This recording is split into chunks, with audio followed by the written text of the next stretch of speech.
baga rabbiin eegi turtii torbaan takka eega torbaan lamaati baga rabbiin walitti nu deebise. Haya rabbii subhanahu wa ta'ala fuudhu nu eeyyame rasuuli sallallahu alaihi wasallam fuudhu nu eeyyame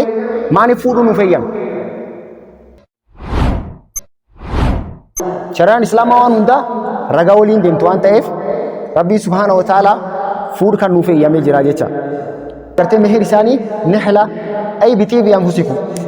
haal jaalataniin haal irrin citneen haysiin gara isaanii nyaan anyalaan kennuu qabdanii jedhu gartee jaalaloonni teessan irraa taate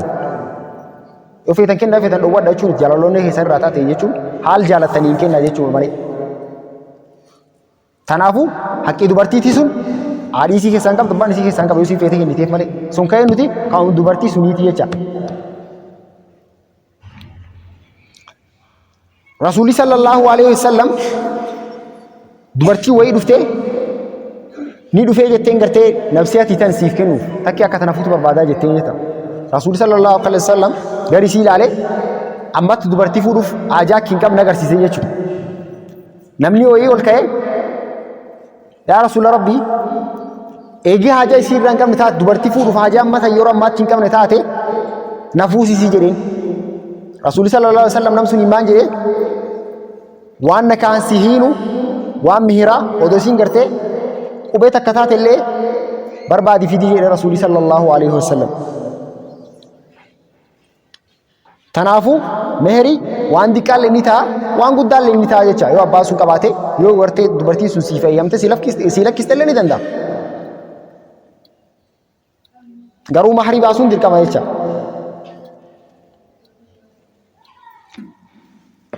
أنس بن مالك الراودي فمز رضي الله عنه ربي سر عجلته رأى على عبد الرحمن ابن عوف أثر زعفران شتو جدًا فانا إسي أرجع إسي رسول صلى الله عليه وسلم الرسول في جتا يرى رسول صلى الله عليه وسلم الرسول ما أني جريني قافة تشوانهم ما جريني إنت لو ويتك فوري جين ما مقرتي محري بوتي فري جري قافة رسول صلى الله عليه وسلم محري درك ما أنت تعرف وزن نوت من الذهب وركي قرتي أكو كان تكا وانا قاسي كني في جد تنافو مهري حديث النس وانا نس ثابت ونجتشو رجع هذا مهري دبرتي كنون دركما وانجر على ذي حديث في القرآن التيس مهري كون قداستاي ديكاستاي نيدن داما يجتشو كموفو لا تشلوتو ليه يوم يجتشا يو ديكاتيلي يو قدتيلي نيدن داما يجتشو رسول الله صلى الله عليه وسلم قبيل لو تاتي بربادي كني في جري ميري مير بربادي جري وان تيني كاسين قبيل لو تاتي وني قبيل ديكانجو ربي سبحانه وتعالى ما جرا وإن أردتم استبدال زوج مكان زوج يوغرتي دبرتي تكا يستني كبرافو دو بربادن بكا بوفاتشو اچا ايغي دبرتي لكستان سوني دبرتي برا بكا بوفاتشو يو بربادن تاتي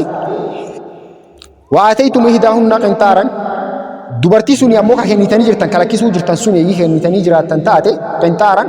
أي مالا كثيرا ورباية كنيتاني في جرتان سون تاتي فلا تأخذوا منه شيئا وان كنيتاني سوني روان تقول الرافوراتين شبون الرافوراتين يجي الرافوراتين تاتي ربي سبحانه وتعالى قال جد أتأخذونه بهتانا واسما مبينا الرافوراتين شبون دبان تنافو مالي أوري قد دال لكن نودي دندتا وان دي قال لكن نودي دندتا يجو مهاري كيسات مهارين كو مان يو خجن تاتي فديك دورتي تناقب دو وانا تتيمون لستو يجا مهاري يجو مهارين كو ركم دبنه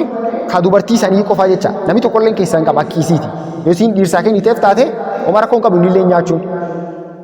ara balle isin irraa kakenni taate omara kon qabaadha habballe nyaachuun jecha shari'atti eeyyama mala jechuudha. Mahari ka waan akkamii ta'uu qaba?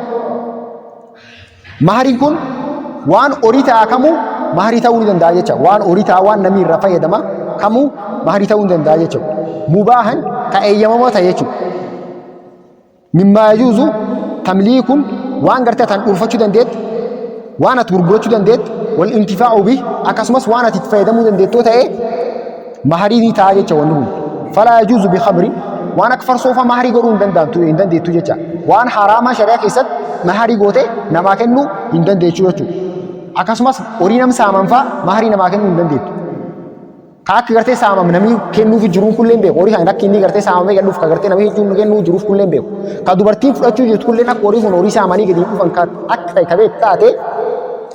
maarii kan kennuullee fudhachuullee ni ta'u jecha hin barbaachisu. Akkasumas horii waan namaan daganillee ta'uu hin qabu jechuudha. Namni dhiiraa kun gizee namaa kennu dubartii tanaa kennu waan ittiin dagullee ta'uu hin qabu. Akkasumas waan wallaalama falaasihu bil majhuul waan gartee wallaalama ta'e kakkanaa kallee maharii kennuun hin ta'u. Jechuun man tokko siif kenneefa kami mani waan hin beekamu. Man sii kenni hin beeku. Horii kami kenniteef loonii ree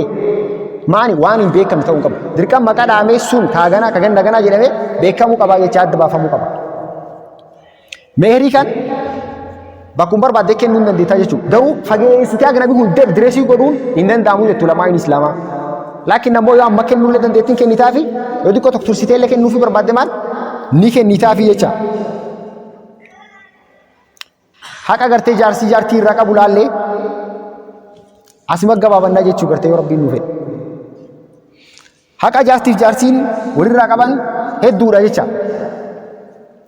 Haqa sun keessaa jalqaba haqa dubartiin nama dhiirsaa irraa qabdu takkii nama dhiiraa irraa qabdu waliin laalla. Haqi dubartiin takka dhiirsi irraa qabdu hedduudha. Sun keessaa tokkoffaan maal yoo jenne maharii kennuufin haqisiinis irraa qabdu dirqam kennamuufi qaba jecha. Waatu nisaa saduqaatii hin niflaa jennee mire dubartii takkaaf kennaa mahari isaanii haal jaalatan taateen nafsiyaan teessan. Tokkoffaan maani maharii jechuudha. Akkasumas nafaqa kennuufi qaba. Wal qiswa waan isaan nyaatan haadha manaa isaatii fi ijoollee isaatiisis waan isaan nyaatan daarbaa sun abbaa manaa kan irratti maalidha dirqama jecha. Isaan nyaachisuun isaan obaasuun dirqama jechuudha. Kun dirqam Rabbii subhaanahu wa ta'ala namni dhiira harkaayi. Rabbiin maal jedhee wal waalidaatu yurdi'na awlaadahunna hawlayni kaamilayn. Dubartii takka warra wanni jiru isiin gartee obaasuudhaan jedhan ijoollee isii hawlayni kaamilayn waggalam. Liman araada ayyutimma radaa nam gartee barbaadu yeroo gartee hoosisaa sun guutachuu. Waan saayinsii yeroo ammaa dhiyoo tanaa irra qabda jechuudha. Dubartiin tokko galam daa'ima hoosisuun ayimiroo isii takki ammoo sammuu isii kanaaf akkaan barbaachisaa jettee qorannoo saayinsiitiin waan dhiyoo irra qabu. Quraan ammoo waggaa 1445 duratti nuuf himee dabre jecha. Haadha tokko gubbaa maanti jira isiin daa'im kan hoosisuu fi daa'im kan guddisuutti isii gubbaa jira. Abbaa gubbaa وعلى المولود له أبا قبا موجي ونجرو رزقهن إسان قرتي كنو في وان إسان ياتني فان إسان دوغن رزق ربي إسان كنرا إساني كنوتو دركام إس قبا جرتو وكسوتهن إسان وفسون دركام يجتو أبا كنرا بالمعروف كرا شريعة إسلاما كسب بكما تهين إسان كان ياتسي إسان وباسون دركام يجتو أبا كنرا ما نف جنان الرجال قوامون على النساء الرجال ديروان تون موتيفا مودا جچو دبرتي رت وار ربين وللرجال چيزيف جچا وان غرتي ديري كمان واي درقامي مان كانا بوتو وانيس غبا جيروف جچا ماني ابان كون واني ساني فرباچس غوتما غوتت غودو في قبا جچا هار منا اساتيف اجول اساتي لي جچا Akkasumas Rasuulli sallallahu alaihi wasallam hadiisii ani keessan maan jedhee haqqiin dubartiin tokko Yuusufii irraa qabdu maal jennaan antuximaha izaa taa'imta yoo nyaattu isaan nyaachisuu qabda jedha Rasuulli sallallahu alaihi wasallam isii uffisuu qabda jedha izaa kasirita yoo gartee ufii ka uffata taate isaanillee uffisuun dirqama jechuudha ha isaan si jala gartee garaachan obba'an atammee alabbaatee nyaattee waya gaarii uffattee deemuun hin barbaachisu jechuu gartee obboleeyyan Islaamaa. Haram nama Islaamaa irratti wanni akkaan godhuun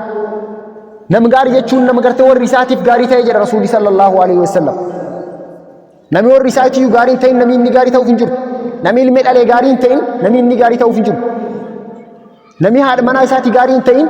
gaarii namni inni ta'uuf hin jiru. Rasuulli sallallahu alaihi wasallam an gartee warra khiyyaaf nama khayriitiin nam gartee tolu itti ooluu jedha Rasuulli sallallahu alaihi wasallam warra khiyyat.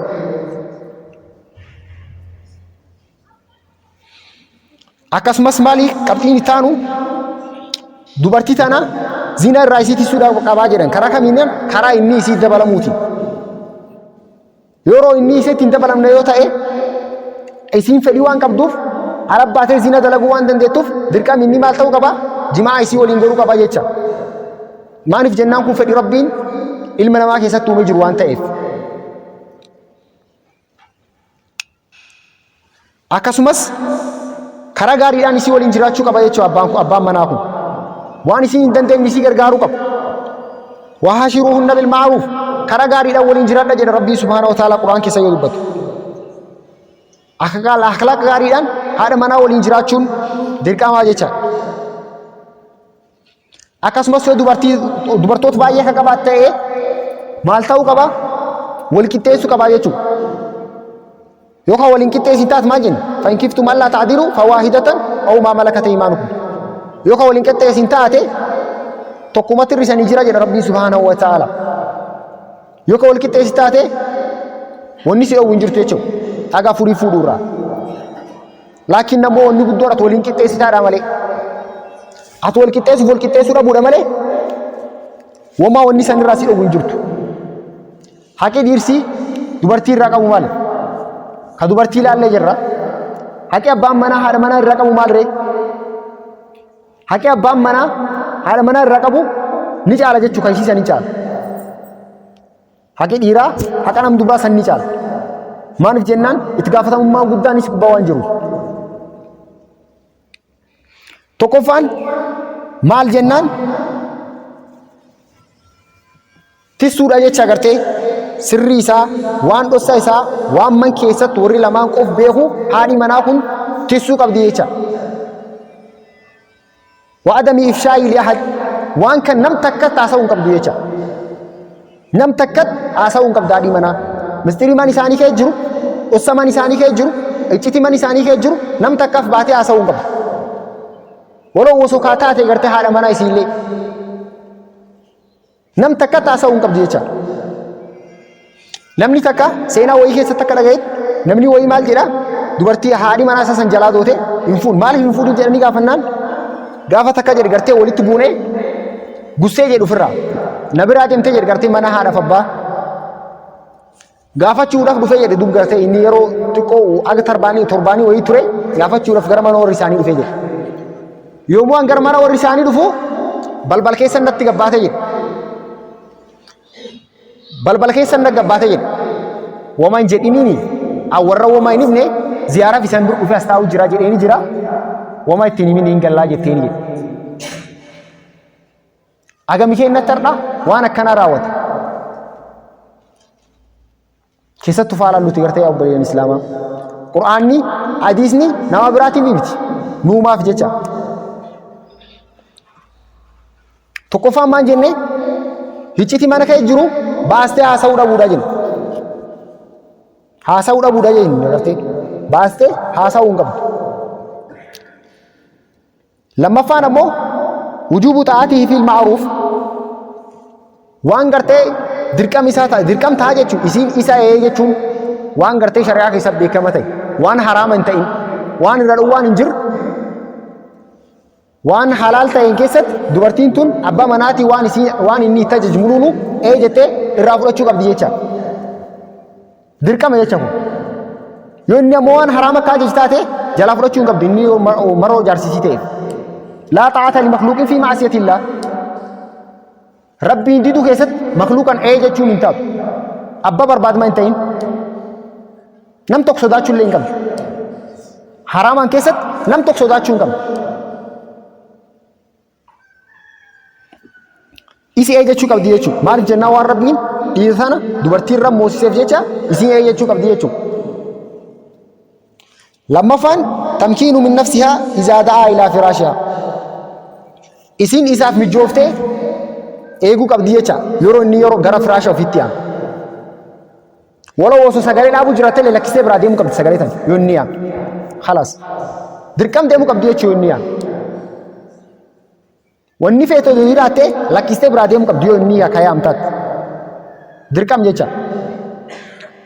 rasuulli sallallahu alaihi wasallam maan jedha izaa da'a rajulun imra'atahu ilaa firaashi namni dhiiraa tokko gartee abbaan manaa jecha dubartii ufii eegii inni gartee gara firaashitti yaa'ame fa'abat an taji'a dubartiin sun ammoo gara isaa dhufuu eegii isiin kadiddi taate fabaatat ghadbaani alayhi ni bultii jedhan dubartii sun gartee dallansuu rabbi haala isii irratti taate haala rabbiin irratti dallanii jiruun dubartii sun bultii jecha warra dallansuu rabbii keessee rabbi nun taasisi tanirraa rabbi nu haatisuuti tanirraa rabbi nu haatisuuti warra hadiisa rasuula sallallahu alaihi wasallam itti bulu rabbi nu haatisuuti dubartiin tun dub gartee dallansuu rabbii kee bultii jedhan walaanatul malaa'ika malaa'ikaan isii abaartii jedhan hattaa tusbih agisiin bariisifattut malaa'ikaan isii abaartii jedhan dub dubartii tan kanaafu dirqama dhufuu qabdi jechuu eegguu yaaman akkasumas heeguu qabdi jecha horii isaa ijoollee isaa waan inni amaanaa isii kennatu buluunumaa ta'uu qabdi dubartiin tun eeguufii qabdi jecha maaliif jenna rasuulli sallallahu alaihi wasallam maan jedhe kullukum raa'in wa kullukum mas'uulun an ra'iyyati hundi keessan tisseedha waan tissitanirraa hin gaafatamtanii nu jedha rasuulli sallallahu alaihi wasallam abbaan warri isaa irratti tiksee haati ijoollee isii irratti tiksee namni biyya bulchu warri kan cufu irratti tikseedha jecha nami cufin tissaa waan tiskan irraa gaafatamaadha jedhe tanaaf ijoollee tan tarbiyaa isii tolchite waan ijoollee tana barbaachisaa waan aqimii isii dandeettu gootee fi waan aqimii isii hin dandeenye isa gaafatte tolchuufii qabdi jecha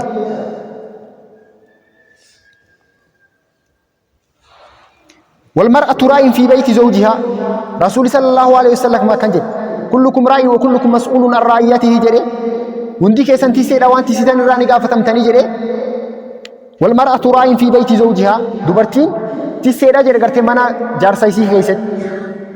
وهي مسؤولة عن رعيتها اسين تونس وامنا منا يرسايسي كيسد دار الدرة ني غافتم تاني جري غرتي فور ربي دورا غافتك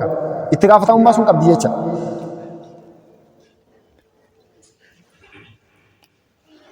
dirqama jechuun dubartiin tun mana isaa kan eeguun firaashii isaa gubbaa akka namni gartee inni hin barbaanne akka hin teene man isaa akka namni inni hin barbaanne hin seene namni inni waliin hin deemin siin jedhe dirqama waliin deemuu hin qabu nam kan waliin hin deemin ennaan hin deemin man kan hin seenin yoo inni siin jedhe hin seenin bakki inni irraa si dhoowwu hunda dirqama hafuu qabdi jechuun dubartii sun akkasumas nam dubartii irrattis maanti dirqama karaa gaariidhaan dhirsa manaa abbaa manaa isii kan waliin jiraachuun dirqama jecha karaa sharaa islaamaa keessatti bakka mata'een abbaa manaa isii kan waliin jiraachuun dirqama jecha bakka gartee isiin uf qopheessuu qabdii san hin jedhe san keessatti yoo inni isii yaame dhufuu qabdii san hin jedhe san keessatti maa lam yakun hunaaka man'uun shar'ii waan gartee shari'aan irraa nam dhowartuun yoo jiraatu malee bakka kanatti dhowwaan shari'aa yoo jiraatu malee kal haydi yoo akkisiin haydi qabaat akkasumas annifaas dhiigi dhalaa yoo qabaatte malee dirqama dhufuu qabdi jecha yeroo kan dhowwaa shari'aa waan itti jirtuuf is beeksisuu qabdi akkasumas diduu qabdi jecha ishanii galaami akkas jecha shanaffaa irratti karaa gaariidhaan abbaa manaa isii kan waliin jiraachuu qabdi jenne jechuudha waashiruhunna bil ma'ruuf rabbii subhaanahu wa ta'ala waan jedhe karaa gaariidhaan dubartiin tun abbaa manaa isii waliin jiraachuu qabdi jecha يعيشون عيشا سعيدا جرو غاري جراتا جچو جرو ملكي جرو غمچو جراتا نيغي غرتي شريعه اسلاما وري لچونو اتبولنتات نمي هاد ربي قبت نمي شريعه اسلاما قبت نمي تو كله كيسه ميدا مجيشا شريعه اسلاما نموندا مرغيسا غوتي فيجي نمي تو كنم تو كله رنچال نمي تو كله نم تو كله رنچال حقا ولي بيكي نمي نيغي ولين كجراتاته wanni tokko inni namni wal rakkisuuf illee ni jirtu yoo haqa rabbii beekee rabbi sodaate karaa shari'aan ittiin si ajajuun eegee waliin bultaate hardha wal hiikkaan akkanatti hin baay'attu jecha wal fuudhee namni ji'a lamaaf ji'a sadii keessatti waliin lakkisu ture sabab kanaaf namni hundinuu diinaan islaamaa maanti nu hajajdi maanirraa nu dhoorti karaa kamii waliin jireenyi gartee abbaa manaa waliin ollaa waliin akkamitti jiraachuun waajjirti jedhe namni islaamaa qabu beekuu qabaa jecha warra waan dhagayetti fayyadamu rabbunu haa taasisuuti warra gartee shari'aa islaamaa kan dhagaye asuman lakkisee biraa galuu miti itti fayyadame shari'aan teen akka nu waajjirti jedhe waan dhagaye kan ammoo namaan ga'u rabbunu haa taasisuuti asii dhageettanii waan galtanillee قالتني ورا منا بيكسون دركم رسول صلى الله عليه وسلم ما جرا بلغوني ولو آية آية كل صوتاته وان دغيت نرا دبر سي رسول صلى الله عليه وسلم وان دغيت كان نمر قبسوف ملي عالمتانه تكينم غرتنم چال بيكتانه تي تارما كارغم تناف نمي چفتنو حديثم توكوچ بيب آية ربي روان بيب ولي دبرسون دركما جچا تنافو وان دغيتن ولا جيسي في والبرسيسون دركما خينيا جچا ور دركما في بربنا هتاسوتي ور دركما في بربنا هتاسوتي واخر دعوانا الحمد لله رب العالمين والسلام عليكم ورحمه الله وبركاته